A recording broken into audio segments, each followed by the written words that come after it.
There is zera bor deb tarjima qilinadi. There is birlik sanoqli otlar bilan keladi.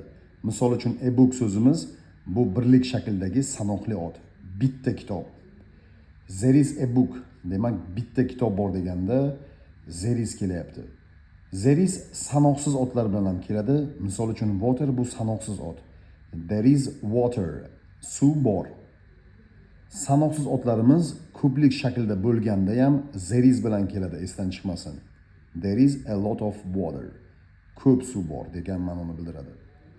There are ko'plik sanoqli otlar bilan keladi. Misol uchun book kitob so'zimiz sanoqli ot. Ko'plik shaklda s qo'shimchasi qo'shiladi. Two books. Ikkita kitoblar.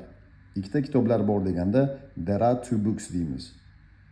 Yoki ko'p kitoblar bor deganda there are a lot of books deymiz.